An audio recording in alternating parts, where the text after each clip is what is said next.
Prasangka baik ke Allah, doa terus itu wajib. Itu wajib. Jadi kayak gitulah orang istiqasah. Iya. Oke, cukup kan? Ya kalau Mas masih mau lanjut nggak? Oke, tadi sudah banyak ilmu yang disampaikan oleh Mas Jody, yang alhamdulillah malah menurut saya lumayan detail ilmunya. Dan ternyata untuk berbisnis itu aslinya juga nggak perlu bakat-bakatan ya Mas ya. Tapi yang terpenting adalah mencari ilmunya. Dan kemungkinan, mohon maaf, yang gagal-gagal itu kemungkinan dia tidak mencari ilmunya lebih lanjut. Namun dari kegagalan itu sebenarnya juga sebuah ilmu, dan tidak perlu berputus asa atau menyerah seperti yang disampaikan Mas Jody tadi. Itu terus berusaha dengan ilmu-ilmu yang baru. Bahkan Mas Jody sendiri masih terus menambah ilmu. Tapi jangan sering-sering ke bubur saya ya Mas ya. Dan kita masih punya cukup waktu untuk ke sesi pertanyaan. Jadi monggo kepada mohon maaf, ini pertanyaannya langsung. Ya, jadi ini tadi kita dengan sistem melalui WA biar tidak mempersingkat waktu dan lebih efisien. Canggih ya PRS-nya. Jadi tadi sudah by WA, dan mohon maaf memang tidak bisa mengakomodir semua pertanyaan-pertanyaan jenengan, dan kami pilihkan secara random dan sudah tersampaikan langsung. Oke. Tapi saya minta tolong kepada namanya yang saya panggil tersebut untuk berdiri dan ngacung ya. Yang pertama nama Mas Bowo. Ya, Mas Bowo, usaha rumah makan BBC. Apaan Mas BBC Mas? Bandeng Tanpa Duri. Kepanjangannya BBC itu apa? Bandeng Bakar Juara. Oh, yang di Semarang ini ya? Ya. Oh, mantap ini, udah sukses ini. Oke, dari Pekalongan. Pertanyaannya pertama, bagaimana menularkan mental P kelima, yaitu pre ke karyawan? Mau dijawab dulu? Langsung jawab aja dah. Ya, siap. Jangan dilewati dulu, sebuah dulu nanti kalau lupa pertanyaan. Menularkan mental P kelima pada karyawan. Makasih ya Mas Bowo pertanyaannya. Gimana ya? Kalau saya ngasih contoh langsung aja. Misalnya gini, doa itu penting. Doa sendiri itu bagus, tapi lebih bagus dan lebih afdol lagi kalau doanya bareng-bareng. Contohnya gini, dulu di Warestik kita ada setiap bulan sekali itu ngumpul karyawan. Tapi kalau di kota di Jogja itu seminggu sekali ada pengajian kumpul seluruh karyawan. Seminggu sekali atau sebulan sekali ya, lupa saya. Kayaknya sebulan sekali Mas. Soalnya kalau yang Samirono pengajian itu warung saya kedapatan ininya juga makanan. Jadi saya ngeri kalau pengajian. Bentar dulu. Kalau yang ini paling rajin kan ada itu. Soalnya kan undang masyarakat sekitarnya kan. Oke. Di warung itu pengajian rutin sama warga sekitar. Iya. Beda sama pengajian yang karyawan aja. Oh iya. Jadi saya ngajarin juga karyawan warung itu buat bersosialisasi sama warga sekitar. Tujuannya supaya mereka peka dengan warga sekitar. Kalau ada warga yang kesusahan, warga yang sakit, kemudian ada yang kampungnya itu butuh dibantu, harapan saya karyawan itu peka. Nah itu diantaranya yang tadi itu jadi karena tetangga di Warestik yang tahu banget kok Mas itu makanannya sampai ke kita itu. Nah, ya. Nah tapi kita ada juga rutin kumpul itu seluruh karyawan di Jogja itu misalnya sebulan sekali ya. Saya pernah ngumpulin langsung, kebetulan saya yang isi pada saat itu. Ganti-gantian, kadang Ustadz dan kebetulan pas saya. Nah, kemudian saya tanya, ada salah satu karyawan itu yang istrinya itu lagi hamil. Nah hamilnya itu posisinya itu susah. Dia nggak bisa normal, sama sekali nggak bisa normal, itu harus operasi. Dan yang jadi masalah karyawan saya ini, yang cowoknya nih Pak, itu dia tuh harus datang di acara sawalan warung di Malang. Nah dia nggak bisa datang, dia ngomong ke saya, pamit ke saya, Mas saya nggak bisa datang karena istri saya harus nungguin. Istri saya itu harus operasi nih, susah segala macam, dia cerita nggak mungkin lah bisa. Oh ya udah itu bagus lah kalau gitu. Tapi ayo kita doa dulu bareng-bareng. Itu 300 karyawan, 300 karyawan warung Warestik NC, kita doa bareng-bareng. Yuk kita doa bareng-bareng. buat karyawan kita yang bernama A, karena istrinya nggak bisa melahirkan dengan normal dan harus operasi, biayanya besar. 300 karyawan doa bareng, mulai dari yang jajaran atas sampai jajaran bawah. Selesai berdoa, acara ditutup. Kemudian 3 hari berikutnya saya dapat WhatsApp dari beliau, karyawan itu ngabarin bahwa istrinya sudah melahirkan dengan normal. Ini semakin menguatkan mereka bahwa doa itu penting. Dan doa itu kalau dilakukan bareng-bareng, berjamaah, lebih semakin kuat lagi. PRS ini sudah jadi tempat yang bagus dengan kumpulnya pengusaha-pengusaha syariah. Bisa jadi kekuatan doa yang baru nih ya. Jadi gak sendirian kita doanya, tapi bareng-bareng. Ini berapa orang? 300-an ada nih. 200, 300 berdoa bareng. Doain siapa yang lagi ada masalah, doain. Karena kunci sukses doa itu bukan cuma doa buat sendiri, tapi ada 3. Pertama, doa buat sendiri. Yang kedua, mendoakan orang lain. Mendoakan orang lain ngeri nih Pak. Karena kalau kita mendoakan orang lain, itu nanti malaikat akan mendoakan kita dengan doa yang sama. Saya kalau berdoa buat saya sendiri nih, pas lagi banyak dosanya nih, susah banget, nggak kabel-kabel tuh. Tapi kalau doain orang lain, saya doain Firly supaya buburnya sukses, buburnya rame. Saya nerima. Amin dong. Ya, amin. Masih yang lainnya gak ada yang aminnya nih. Supaya cabangnya bisa seluruh Indonesia. Amin. Supaya cabangnya bisa se-ASEAN sedunia. Amin. Itu nanti malaikat akan mendoakan saya dengan doa yang sama. Oh, berarti ada tendensinya ini Mas. Tapi nggak apa-apa kan? Ini kan yang kelihatan. Nah, yang nggak kelihatan di rumah, nah, itu yang lebih penting, yang ikhlas. Nah, jadi itu yang kedua. Yang ketiga, minta doa dari orang lain. Saya tiap di pinggir jalan ngasih sedekah tuh mesti gak cuma-cuma tuh. Tolong doain saya juga, doain anak saya. Selalu gitu, ke siapa-siapapun. Karena kita nggak tahu doa siapa yang dikabulin. Dari 300 karyawan belum tentu doa saya, belum tentu doa ustadznya warung, bisa jadi doanya yang bagian nyucil. Tapi kita nggak tahu 300 orang dikabulin. Nah, akhirnya ini semakin nguatin karyawan saya bahwa pentingnya doa, kekuatan doa. Jadi saya ngelihatnya itu dari pesantrennya Ustadz Yusuf, Pak Bo. Saya ke sana sholat berjamaah, saya lihat santrinya ribuan, habis sholat itu doain Ustadz Yusuf. Itu tuh awalnya saya ngeliat tuh, ya Allah, saya sholat di sana kan, saya ikut doain juga gitu. Banyak banget yang doain itu. Yang doain tuh santri-santri penghafal Quran tuh ribuan doain Ustadz Yusuf semua. Wah, saya kepingin juga nih, gimana caranya, saya santrinya baru puluhan. Santri rumah tangga, tapi kepingin dapat doa ribuan juga. Ya udah, saya punya karyawan 1.700. Ini aja nih dijadiin lahan nih. Iya kan, kesempatan ini aja nih, peluangnya nih. Kalau ikut doain potong gaji gitu ya Mas. Kan selesai. Nah, akhirnya bukan cuma saya, dengan program spiritual company yang kita jalani, seluruh karyawan saya bisa titip doa juga. Karyawan kita yang di Medan ada masalah, bisa pesan ke manajer outletnya, nyambung. Sekarang udah grup WA kan, nyambung ke Jogja, nyambung ke cabang pusat, doain bareng-bareng 1.700 karyawan. Gitu ya. Cabang mana lagi, doa lagi bareng-bareng. Pokoknya isinya doa tok di warung Setegajek. Kerjanya nggak tahu kapan. Jadi gitu Pak Bo, doanya tuh langsung dipraktekin aja, langsung dipraktekin, langsung dijalanin. Bisanya dipraktekin di event apa, pokoknya jalan dikit-dikit doa. Banyakin doanya. Kalau kita lihat, ya ini saya dekat ya Ustadz Yusuf ya, saya perhatiin benar beliau. Lagi tausiah gini, misalnya yang ngisi lagi sambutan, pasti doa. Pasti doa.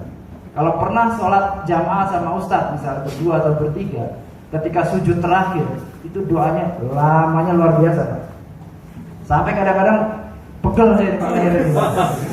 Terutama kalau berdua bertiga, lamanya luar biasa, doanya panjang.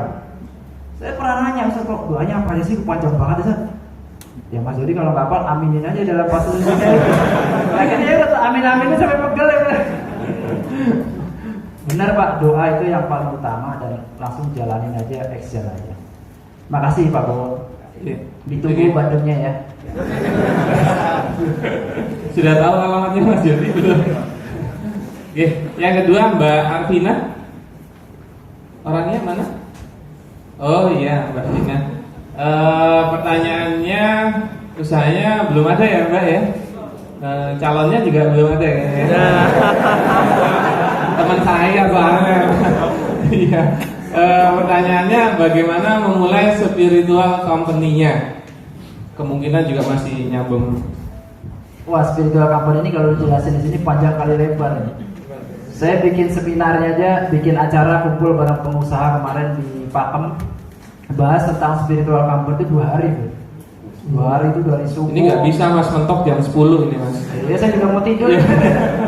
Lain waktu aja dibahas spiritual company. Iya. Tapi intinya gini, spiritual company itu program dakwah. Program dakwah.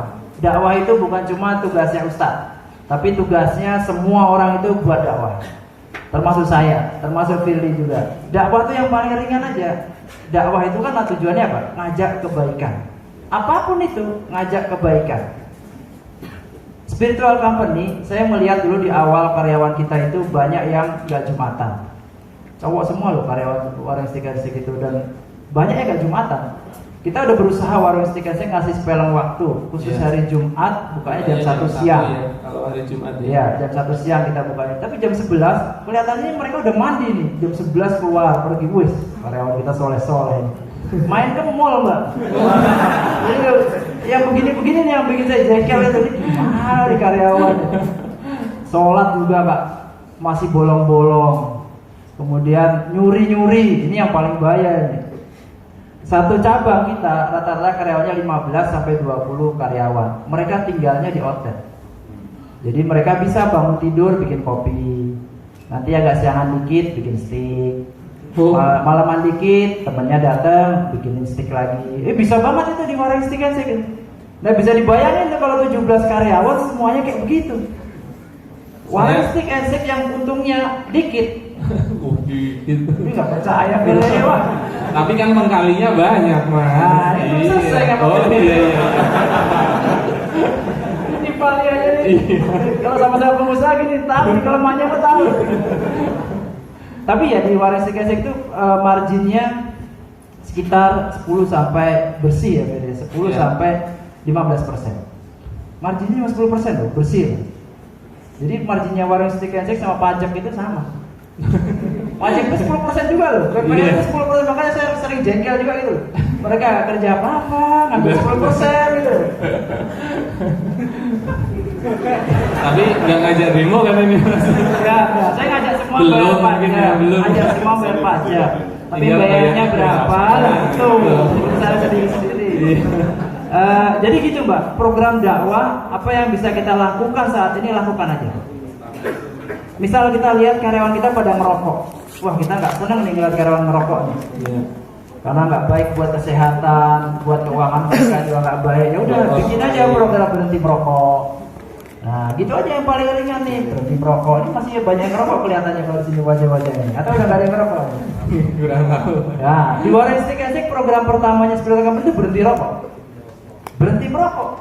Karena merokok itu menurut saya lebih banyak mudorotnya daripada manfaatnya. Kalau udah ngomong kayak gitu udah jelas tuh haram apa halal tuh, Pak. Ya, Ben? Ya harusnya. Kalau udah jelas banyak mudorotnya daripada manfaatnya, apa tuh halal atau haram udah jelas, Pak. Saya nggak perlu jelasin lagi gitu loh. Nah makanya saya minta karyawan saya semuanya berhenti rokok. Caranya gimana? Ya udah pokoknya terserah teman-teman di top manajemen pikirin. Pokoknya saya minta berhenti merokok gitu. Terus apa lagi? Ya udah yang kita bisa lakukan misalnya sholat 5 waktu jangan sampai ditinggalin, ngajinya. Kalau sekarang sih udah sampai ngapal Quran juga karyawan warung, jadi ya itu program spiritual company berlanjut terus. Ini program dakwah. Nah semua sekali lagi dakwah itu bukan tugasnya ustaz, tapi tugas semuanya buat dakwah, ngajakin kebaikan. Apapun itu kebaikan, ajakin teman kalian, ajakin saudara kalian, siapapun di sekitar kalian buat lebih baik. Itu Mbak. Jadi spiritual company lebih ke sana. Nanti kalau lebih detailnya ikut acara spiritual company kita insya Allah. Iya. Oke, pertanyaan ketiga, Mas Ibrahim. Boleh tahu ya, usahanya warung makan ya. Wah ini sama kayak usahanya orang-orang nih Mas, warung makan ini. Warung makan apa Fir? Iya makanya. Warung makan apa? Nasi apa? Nasi uduk umi khas Betawi. Oh nasi uduk umi khas. Di mana ya kalau di Jogja?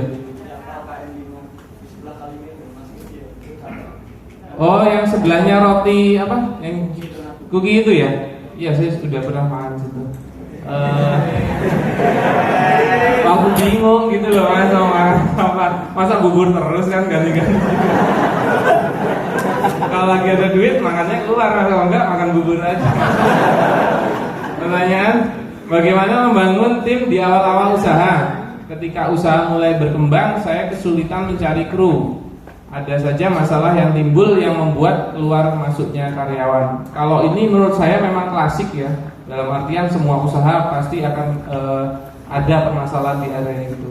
Monggo, Mas Jody. Udah Firly yang jelasin ya. Ini kayaknya lebih pas ini Firly ya. Kan ini lagi acaranya jenengan, Mas.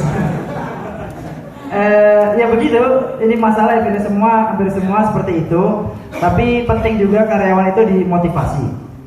Penting karyawan dimotivasi. Jadi gini, kalau saya memotivasinya, kalau di Warung Stick and Stick itu kan sudah besar, sudah alhamdulillah sudah lumayan dikenal, omsetnya sudah kelihatan. Jadi kita udah bisa ngasih gaji lumayan, ngasih bonus, ekstra bonus lumayan. Nah, ketika saya mau buka usaha yang baru, misalnya kayak bebek goreng Haji Slamet itu, kita buka baru. Nah, saya kan nggak bisa tuh gaji karyawan sebesar kayak Warung Stick and Stick. Ketika saya buka ayam bakar Mas Mono, saya nggak bisa juga masih gaji yang besar. UMP, bahkan di bawah UMP saya bisanya gaji karena baru. Kita sama-sama baru bangun brand. Nah, karyawan itu perlu dimotivasi, Pak. Tadi siapa sih yang nanya? Siapa tadi? Mas Ibrahim. Oh ya, Mas Ibrahim ya. Jadi karyawan itu perlu juga dimotivasi, Pak Ibrahim. Misalnya gini, saya selalu kumpulin karyawan ketika baru mau buka ayam bakar Mas Mono atau apa ya kemarin itu Depanyeter misalnya baru buka. Saya motivasi mereka. Saya bilang ke mereka, kita ini sama-sama bangun brand. Kita sama-sama besarin brand. Saya nggak bisa kalau gaji kalian itu besar. Saya baru bisa gaji di bawah UMP misalnya. Tapi nanti kalau ini besar, bebek goreng Haji Slamet besar, kita buka cabang di mana-mana. Insya Allah kalian karyawan awal yang akan mimpin perusahaan-perusahaan itu. Itu memotivasi buat mereka, menumbuhkan semangat kerja buat mereka, dan akhirnya kinerjanya juga lebih bagus. Nah, kemudian kalau yang saya lakukan di Warung Stick and Stick di awal itu, saya membangun budaya kerja itu cepat. Ini saya lakukan dari awal, Pak. Dari awal ketika kan saya ikut kerja, saya bangun budaya kerja itu harus cepat. Jadi kalau selesai ini kerjain yang lain, selesai ini kerjain yang lain. Jadi kenapa di Warung Stick and Stick itu cepat? Jualnya cepat, melayaninya cepat, nggak boleh lama-lama, harus cepat makanan itu. Nah, itu dibangun dari awal dan akhirnya ketika cabangnya sudah 82, ya mereka jadi udah terbangun. Saya datang ke Warung Stick and Stick, kerjanya itu ya kayak pas saya zaman pertama kali buka tuh, mereka kerjanya cepat, nggak pernah bisa diam kayak gitu. Itu dibangun dari awal. Habitnya ya, Mas. Iya. Habitnya dibangun gitu ya. Oke, pertanyaan berikutnya. Pertanyaan berikutnya. Banyak banget sih pertanyaannya, bisa jawab berapa nih? Enggak, insya Allah setengah 10 berhenti kok Mas. Masih setengah jam lagi. Oke, yang berikutnya Mbak Agreni Gati Sati-iti. Sati-iti. Mana Mbak Agreni? Mbak Agreni, oke. Usahanya belum ada. Pertanyaannya, kalau boleh dan Pak Jody berkenan, saya minta didoakan teman PRS malam ini supaya penyakit saya dan suami yang secara medis membuat susah untuk diberi keturunan bisa dihilangkan oleh Allah. Amin. Oke. Gimana? Ya, mungkin khususan untuk mumpung ini lagi banyak orang juga, khususan untuk Mbak Anggreni, semoga penyakit beliau dan suami yang secara medis membuat susah untuk diberi keturunan bisa dihilangkan oleh Allah dan juga segera diberi keturunan. Khususan untuk Mbak Anggreni, Al-Fatihah.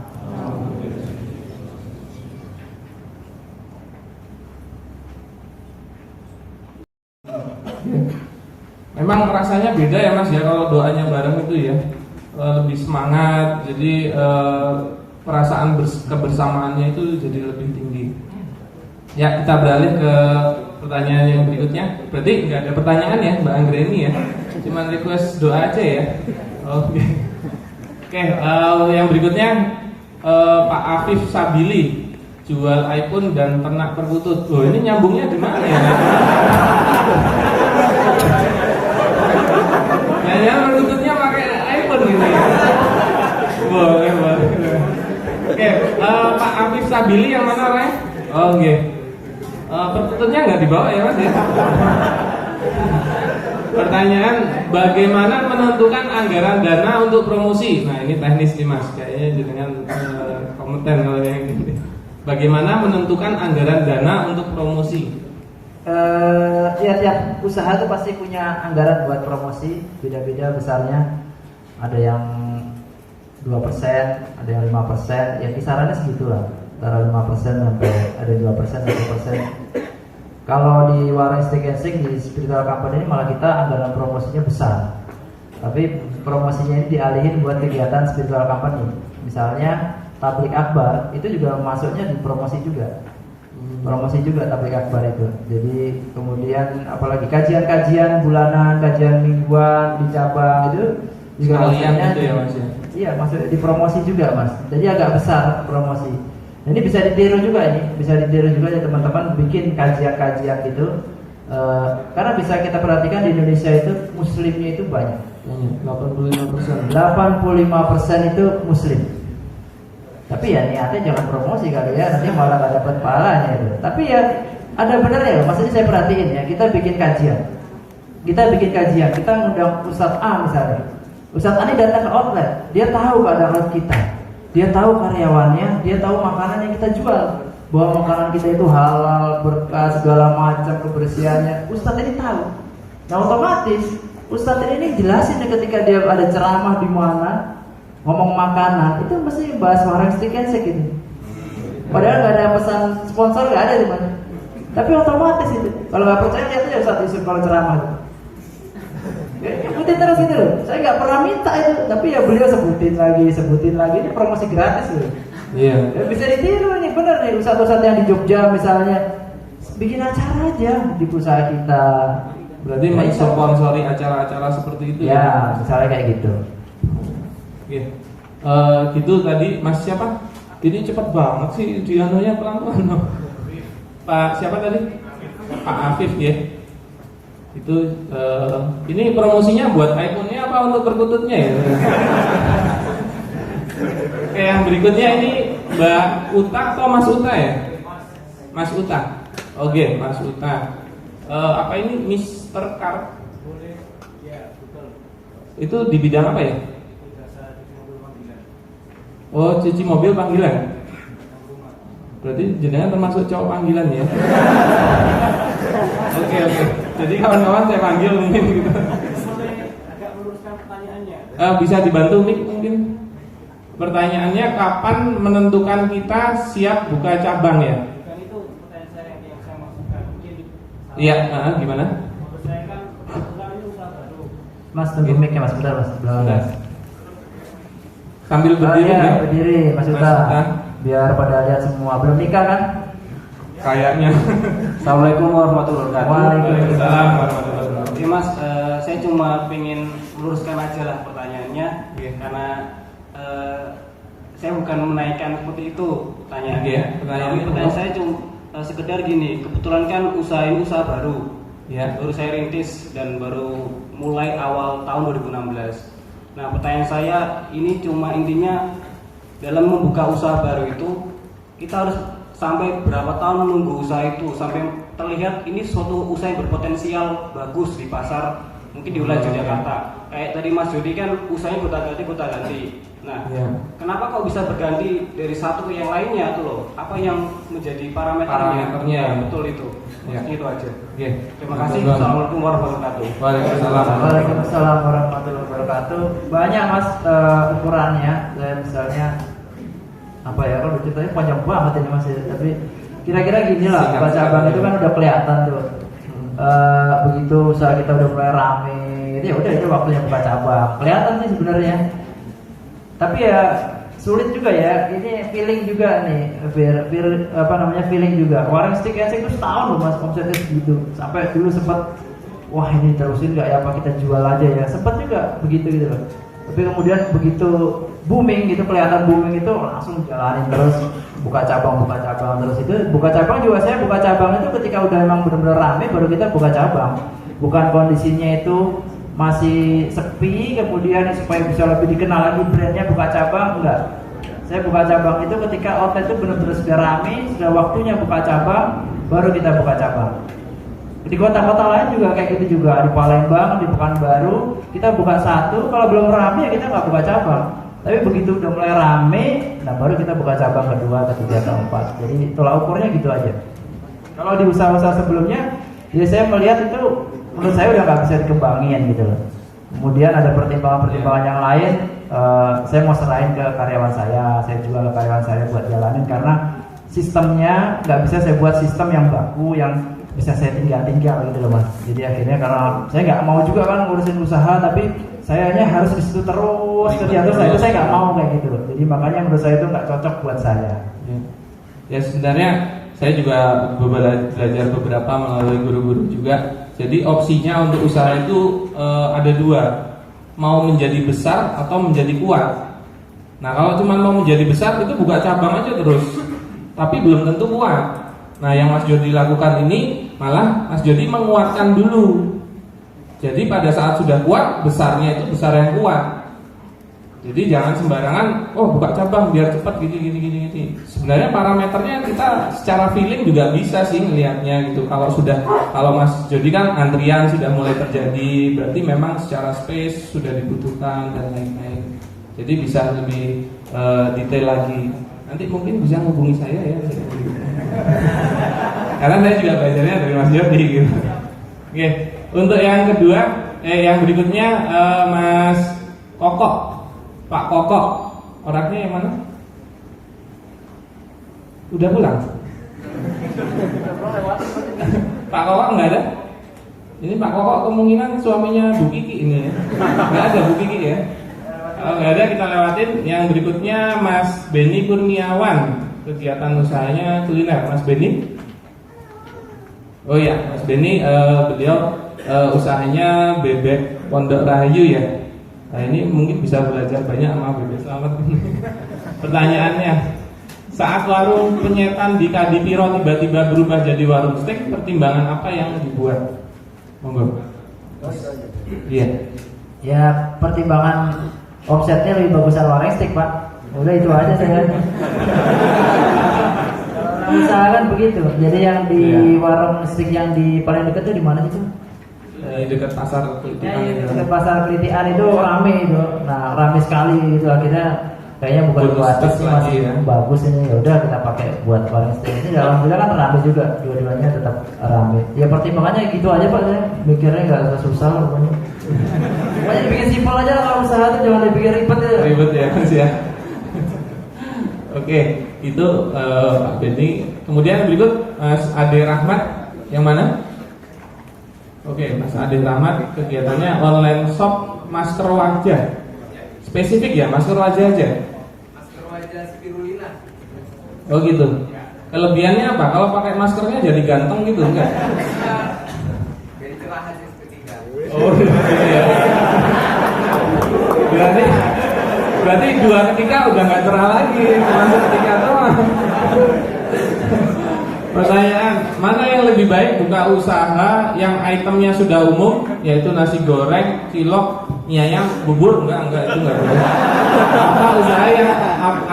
Apa usaha yang itemnya masih baru? Monggo, Mas. Indomie itu sebenarnya lama loh, itu bukan baru, bukan sesuatu yang baru. Coba ketika dikemas jadi unik gitu ya, jadi kelihatan baru lagi.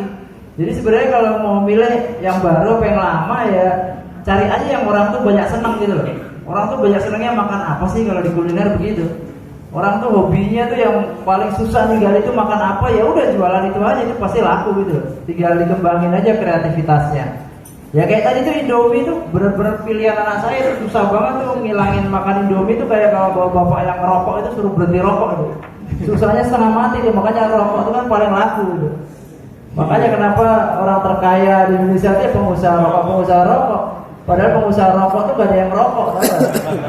Jadi bahkan iklannya juga nggak kelihatan orang ngerokok ya Mas ya. Bisa kayak gitu ya. Berarti nggak perlu yang istilahnya sebenarnya mau usaha apa aja nggak jadi masalah kan ya Mas ya. Semuanya bisa berhasil. Yang terpenting sunatullahnya atau kegiatan-kegiatan yang diperlukan itu dijalankan. Kemudian mungkin yang terakhir Mbak Angga ini aja ya. Kelihatannya Mas Jody udah mau segera ke liquid mungkin atau Tahu ya duitnya. Belum buka mas jam segini mas. Baru dikit ya. Maksudnya kalau ngisi tausiah di sana mas. Yang mau tahu berubah jadi spiritual kalau penting kan. Oke. Mbak Silviatin ya. Mbak Silviatin. Oh, saya hampir bacanya Silviation ini. Usahanya salon wanita. Pertanyaannya, apakah warung difranchise-kan? Bagaimana sistemnya dan juga harganya? Oh, Wah, banyak yang nanya Bu. Itu sempat ada satu majalah salah nulis itu. Salah nulis kalau warung itu difranchise-kan. Wah, sehari itu bisa ada 10-20 orang yang telepon saya itu. Kenapa warung mau beli franchise ya warung? Tapi saya nggak franchise. Jadi warung yang stiker itu nggak kita franchise-kan. Kenapa nggak di-franchise? Karena saya biasanya usaha di-franchise-kan itu supaya berkembangnya bisa lebih cepat. Butuh modal yang besar. Nah kebetulan Bu, di warung stick and shake itu saya jualannya itu nggak begitu gitu. Saya nggak kepingin juga buka cabangnya cepat-cepat. Itu yang pertama. Jadi buka cabangnya pelan-pelan aja, saya menikmati. Jadi 82 cabang itu selama 16 tahun itu.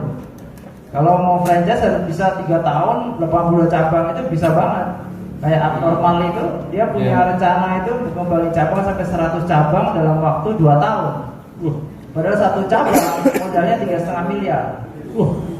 Itu udah antri itu sehari bisa 10 sampai 20 atau 30 orang yang mau masuk ambil abnormal. Nah, jadi ketika kita sudah bangun brand kita sudah besar, nggak usah nyari-nyari pemodal itu. Nanti orang yang akan ngejar usaha kita. Jadi yang penting kita bangun dulu brandnya, kita bangun dulu usahanya, nanti kembanginnya insya Allah gampang. Nah kemudian yang kedua, sistem di warung stick and shake itu menurut saya masih belum bagus sekali buat di franchise. Jadi kita lagi benahi nih Bu, sistem IT-nya, sistem keuangannya, sistem perpajakan, semuanya kita benahi, SOP karyawannya. Karena memang suatu saat nanti ketika akan buka di luar negeri, saya sudah punya rencana buka di Malaysia, Singapura dan lain-lain. Ya akhirnya harus franchise, harus kerjasama juga sama orang luar. Tapi kalau Indonesia sementara ya kita handle sendiri. Mampu ya mas ya, handle sendiri ya. Ya insya Allah. Saya malah beli franchise. Kalau ada yang bagus, saya malah beli. Seperti BBM Selamat itu malah saya beli franchise-nya. Bukan franchise sih, tapi apa ya Pak Selamat nyebutnya itu kerjasama gitu aja lah. Kemitraan ya mas ya. Kemitraan. Oke, itu Mbak Silviatin. Kemudian yang berikutnya ini Mas Dika, orangnya. Oh ya, ini biasa nanya ini Mas kalau ada acara memang. Usahanya motor racing ini Mas. Mungkin jenengan juga ada minat untuk tune up. Iya, bengkel ya Mas Dika ya. Bengkel moge itu Mas. Bengkel moge yang mana? Berdiri dong. Kelihatan. Berdiri dong. Oh siap. Ya. Sering ketemu saya di Citrul Asri nih. Ya nunggu waktu motornya jenengan rusak gitu. Wah, ternyata jenengan servisnya rutin, nggak rusak. Sekarang motornya jadi kecil. Jadi kecil. Ya, pertanyaannya bagaimana menghandle karyawan 1.700 di seluruh Indonesia? Apa ada manajer area dari setiap cabang? Jadi di model warung stick and shake itu setiap cabang ada manajer outletnya. Manajer outlet membawahi 15 sampai 17 karyawan. Kemudian di atas saya manajer outlet ya langsung teman-teman di kantor, di top manajemen yang ngasih SOP semuanya, instruksi segala macam dari kantor pusat di Jogja. Jadi pengawasannya ya langsung dari Jogja ke manajer, dari manajer langsung ke karyawan. Dan ini memang bukan pekerjaan yang mudah, jagain 1.700 karyawan. Nah makanya kita dengan program spiritual company ini sih saya optimis ini bisa merubah akhlaknya karyawan. Jadi ketika kita kasih SOP, ya udah mereka langsung bisa jalani dengan senang hati, dengan nggak punya rasa mau curang segala macam. Ya intinya kita benahin spiritual karyawan dulu supaya program-program semua SOP standarisasi semua mereka bisa jalani. Tanpa spiritual yang baik, mental karyawan saya nggak baik, akhlak karyawan saya nggak baik, susah buat benahi perusahaan. Jadi kenapa yang saya benahin itu akhlak dan spiritualnya karyawan kita. Ya. Itu Mas Dika. Ya. Oke, yang terakhir Mbak Angga Evin Trim. Ini apa ini? Oh, Mas Angga. Ada Evinnya ini. Ya.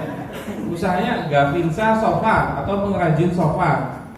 Oke, pertanyaannya bagaimana membangun bisnis orientasi selain untung rugi tapi juga mengenai surga neraka agar dapat berjalan istiqomah di jalan Allah. Ini berat ini pertanyaannya.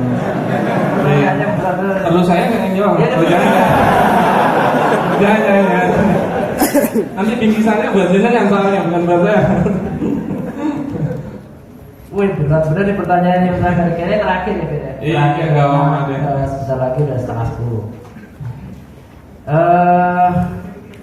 Gimana ya Mas Angga ya? Jadi saya setiap tahun sekali itu kumpul sawalan sama seluruh karyawan, kemudian kita kumpulin supplier semua. Sawalan yang 2 tahun yang lalu ya kayaknya saya kumpulin dan temanya beda-beda Mas. Setiap sawalan itu temanya beda-beda. 2 tahun yang lalu saya putusin niatnya itu bekerja karena Allah. Temanya itu bekerja karena Allah. Nah, saya menghendaki karyawan saya itu ya bekerjanya itu karena Allah, bukan karena gaji, bukan karena kepingin bisa beliin istrinya mobil, motor dan lain-lain. Tapi saya rubah niatnya. Termasuk saya sendiri itu ngingetin saya sendiri juga, ngingetin pemegang saham yang lain juga, bekerjalah untuk Allah.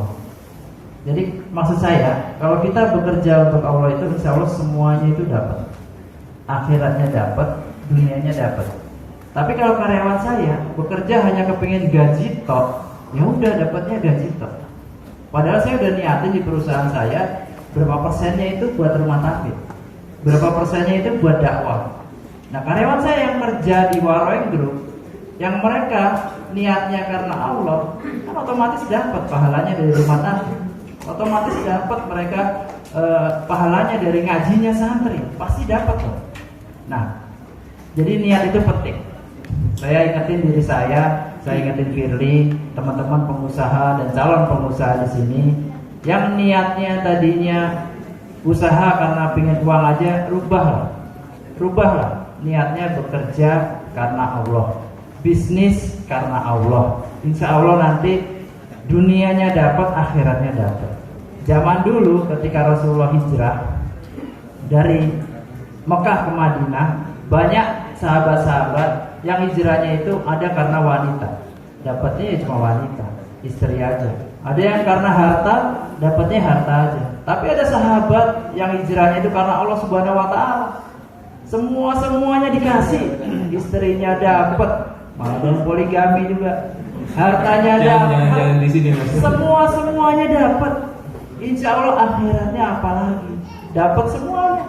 Nah, jadi penting ini menurut saya, niat ini kecil tapi penting sekali, utama sekali menurut saya buat memulai bisnis. Mungkin itu aja Firly dari saya, teman-teman PRS semuanya. Saya mohon maaf yang sebesar-besarnya jika ada kekurangan dan kesalahan. Sekali lagi benar, semua kesalahan itu dari saya, kalau benar itu dari Allah Subhanahu Wa Taala. Billahi taufiq wal hidayah. Wassalamualaikum warahmatullahi wabarakatuh.